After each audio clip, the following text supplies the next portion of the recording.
Mark Burning and Gwen McFarland, Dayton City Commissioner Jeffrey Mims Jr., all of whom you'll hear from in just a few minutes. Also with us today is Mark Sanders, President of the Ohio Association of Professional Firefighters and a career fireman down in Cincinnati, and Mike Wyman, Director of Government Affairs for the Ohio Fraternal Order of Police and a former police officer right here in Columbus. And together they give voice to our state's dedicated and brave first responders. We are here today with a very simple message. Please stop raiding the coffers of local communities across Ohio. Stop playing shell games with the state budget and merely passing the buck and shifting the burden to those of us whom citizens lean upon most directly and most heavily for the delivery of basic services.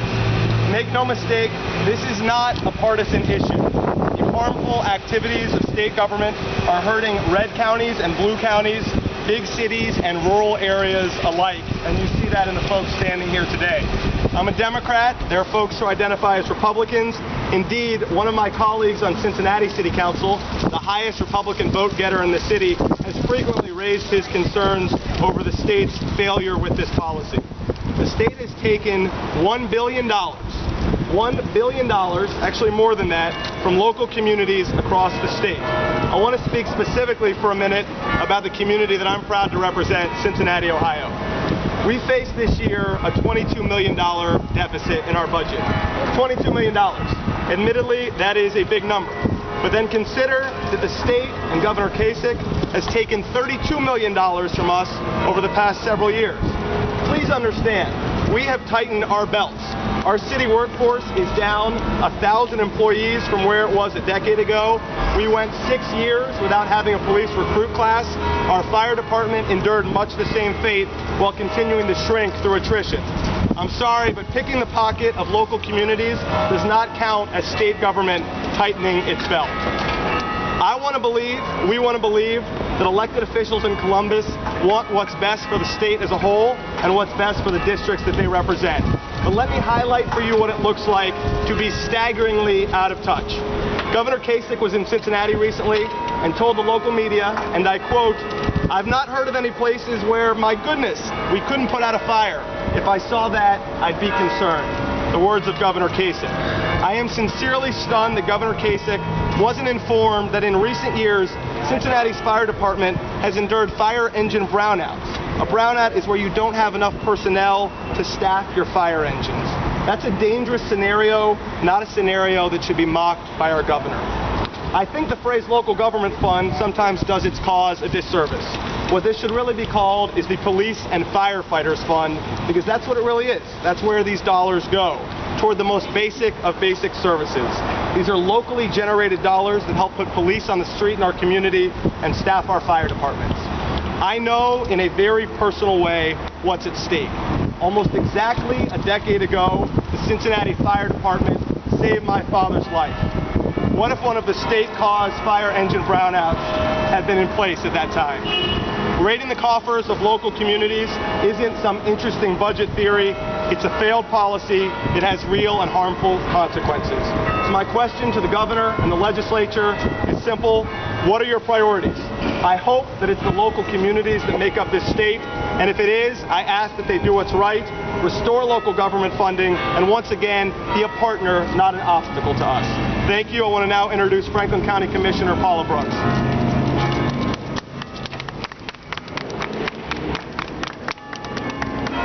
I'm here today to talk about local government funds and what's really happening on the ground, where services are delivered day in and day out, where criminals are incarcerated, where children are served, and where seniors and veterans rely on us, county, city, and township government, to provide some of their most basic needs. I'm proud to join this bipartisan group of fellow Ohio local government officials, and we want to set the record straight today.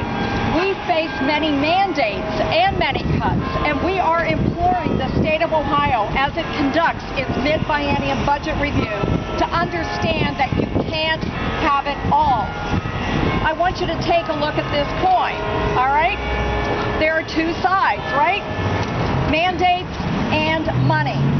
Local government, including right here in Franklin County is mandated by the state of Ohio to provide the services I mentioned earlier and numerous others.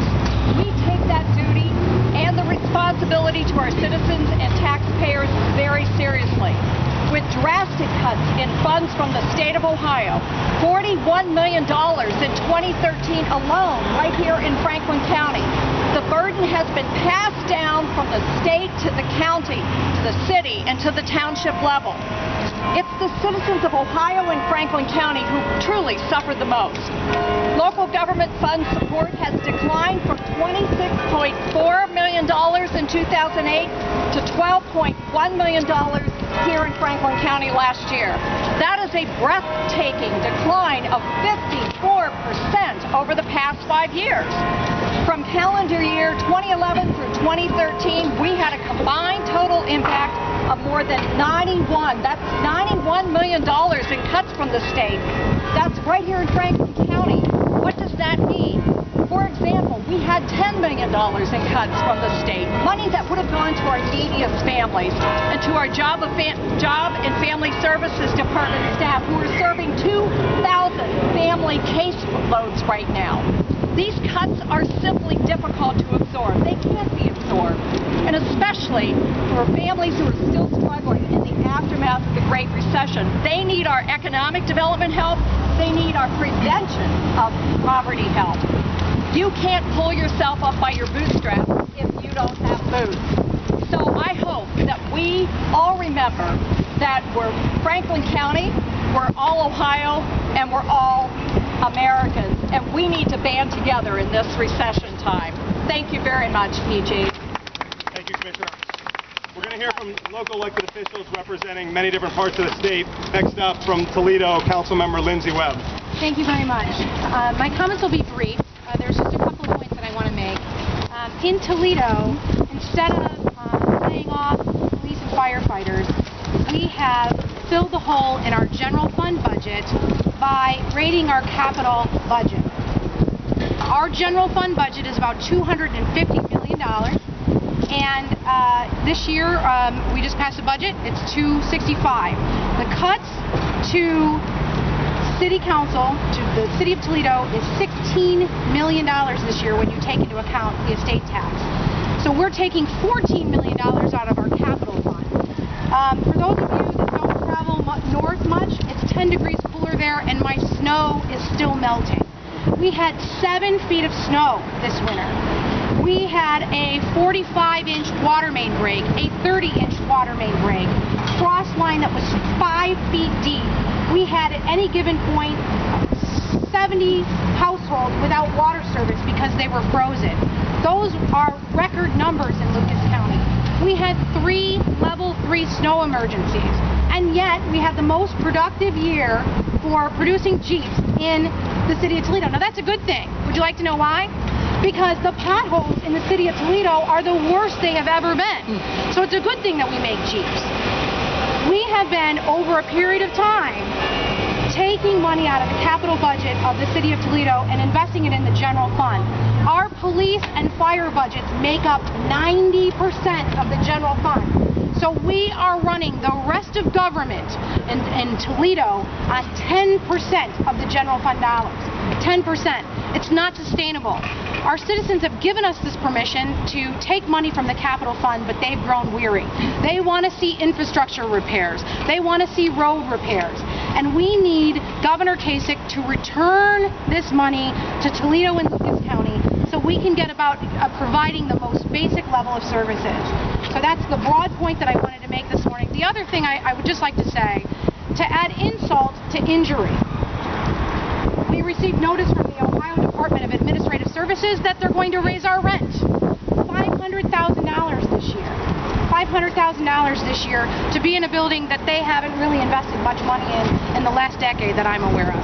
So it's time for the legislator and for the House to make some decisions and to return some of these resources back to the local community from where it came from so we can make the best use of these tax dollars. Thank you.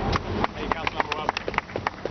We're going to hear from one more major urban center in the state, Dayton, Commissioner Jeffrey Mims, and then also going to hear about the impact on smaller local communities. Commissioner Mims. Okay, thank you very much. I'm going to attempt to be very brief myself as well.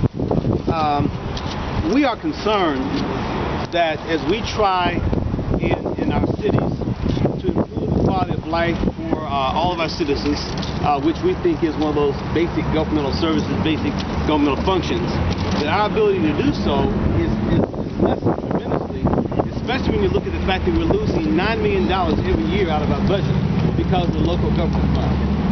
This coupled with the job losses that we've experienced in the past several years and trying to make that recovery, and at the same time trying to put back a city that's been fragmented by the unfortunate situations with the massive influx of charter schools in our particular community. When we look at the aspect of the educational pot being cut with increased mandates and the additional responsibilities that we have as a city, and then those funds being cut, it makes it very impossible for us to play our role in supporting the state's mission. If we look at trying to improve Ohio's position in terms of generating jobs and attracting employers from outside the state and some maybe outside the nation, it makes it very challenging for us to do so when we're again having to shift dollars from one pot to the next pot just to balance our budget and to keep basic services running. We're having our first police recruit class for the first time in about 3 years in Dayton. We've yet to put forward the increase that we have in terms of our firemen.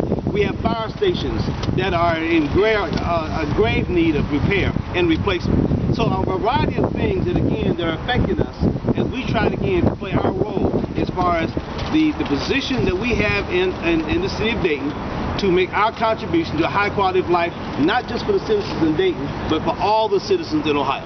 Thank you again. So as I mentioned, there are 3 different trustees here representing Springfield Township, and Trustee Joe Hornerlaw is going to speak on behalf of the township. Thank you, PG. Local governments have come under a coordinated, well-orchestrated attack by the Ohio legislature and governor. The funding cuts to local governments have been especially severe on townships. Last week, the governor was quoted in the Cincinnati Enquirer as saying the cuts to local government amount to only 3 to 5%.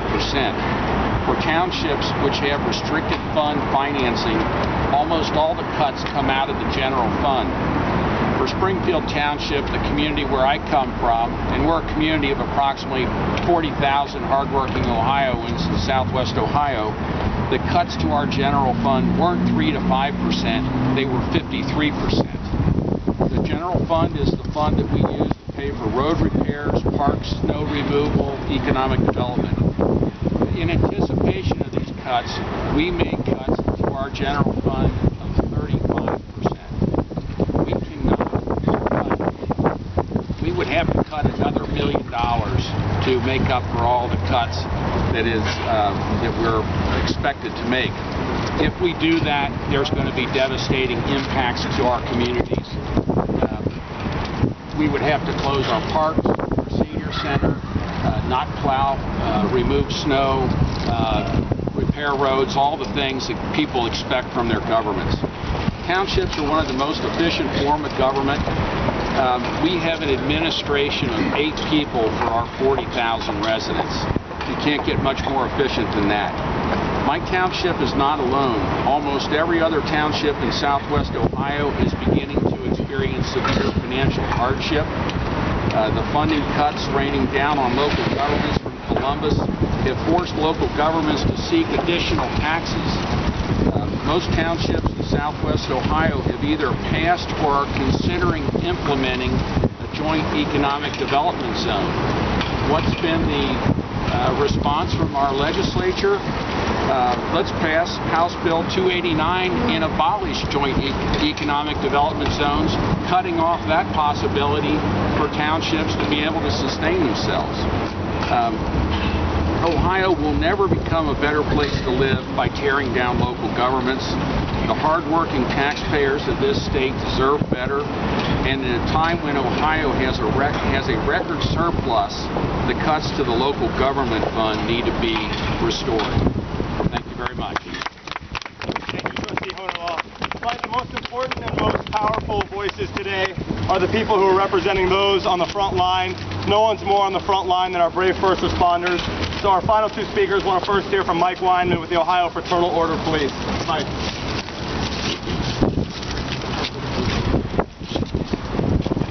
Right here, if you don't mind.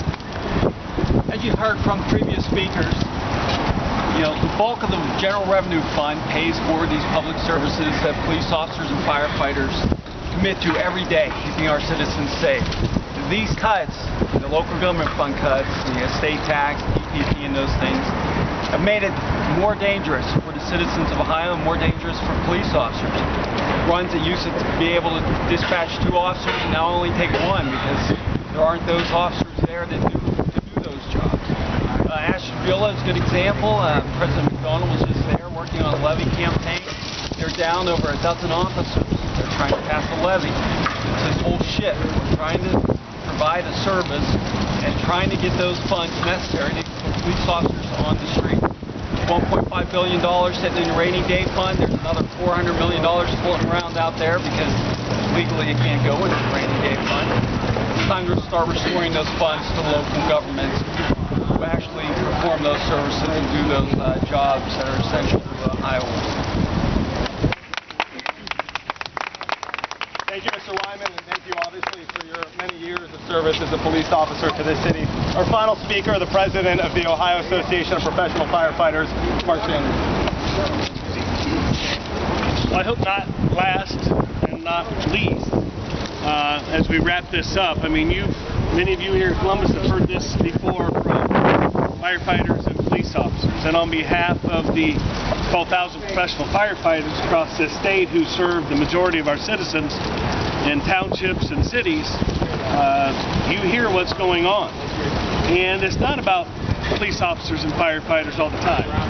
If the streets aren't plowed, we're not getting there. If there's no water running through the fire hydrants because they're frozen, we can't do our job. If we don't have caseworkers helping us as we administer to the sick and injured across our cities and townships, we can't do our jobs as well either.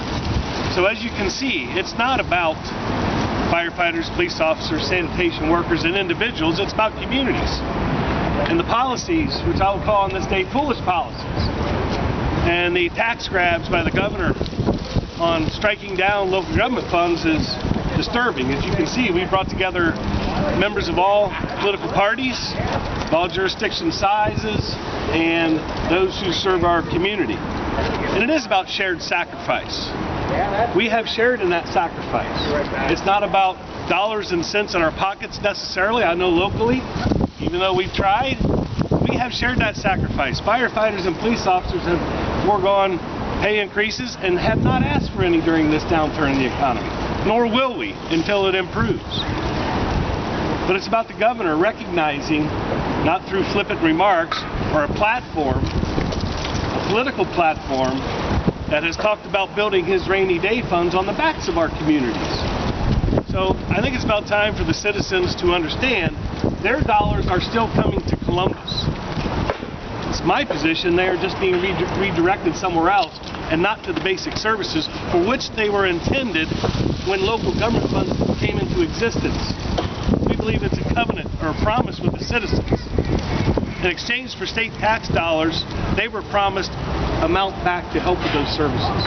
I've been through 3 governors now: Taft, Strickland, and Governor Kasich. Certainly there's been trimming. I think we all talked about 5 years. They've trimmed. Well, let's go back to that word of shared sacrifice. 50% cuts to local government funds. He can call all he wants, it's only 3 to 5%. But when you take $20+ million out of Cincinnati, whatever the exact amount is out of Springfield Township, that translates into people doing work on the streets, whether it's clearing the streets so emergency workers can get through or providing safe drinking water for our citizens all through Ohio. So, Mr. Governor, and the people in this building, I hope you consider what we've been saying for many years. Let's look at what's going on in our communities and let's respond appropriately. Thank you. Thank you, President Sanders. We're happy to answer a few questions, and then a couple of us are going to go in there and testify to the Finance Committee. Christy asked me yesterday, what are you all asking for? Don't brag about a $1.5 billion surplus that you pick from the pocket of local communities and pretend you've done something good. Give us the money back that you took from us. what we're asking for. Pretty simple. Any questions? You said that this is not partisan, but can I ask, is there anybody here that participated that is not a Democrat? What are you? Republican. You are Republican? I just want to say, Chrissy knows this. He's said it very publicly in council chambers. Probably the most high-profile Republican in Cincinnati. Has spoken very openly in Cincinnati. He couldn't make the trip today for scheduling reasons, but again, we're here in a bipartisan spirit. This is bad policy.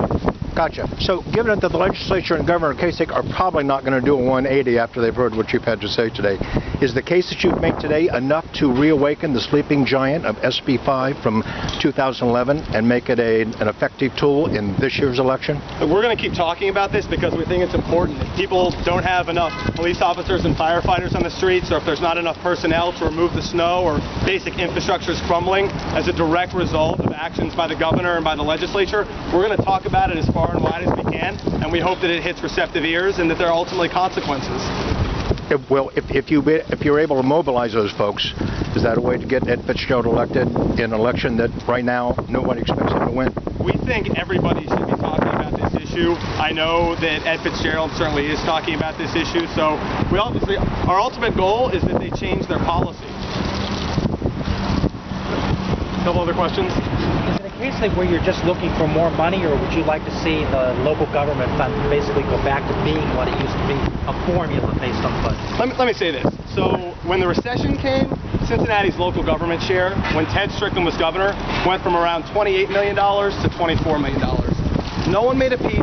No one complained, right? When you take it from 24 down to 12 and then boast about a surplus, that's problematic. We're saying give us back the money that Cincinnati's generating. Procter & Gamble, Macy's, Kroger's, and the same in Toledo or Dayton and cities across the state. We're sending money to Columbus. They're now just not sending it back to us. Was the Strickland cut as a result of the GRF shrinking, or because of a step taken to actually... No, GRF shrinking. Yeah. Okay. One of the arguments here from the administration is that, one, your local tax revenues are growing and therefore can make up for some of these cuts, and two, they continue to put out press clippings showing that a number of communities are showing surpluses in their budgets nowadays. What is your response to that? I don't know a whole lot of communities that are showing surpluses have raised their taxes, but and Joe, I don't know if Springfield...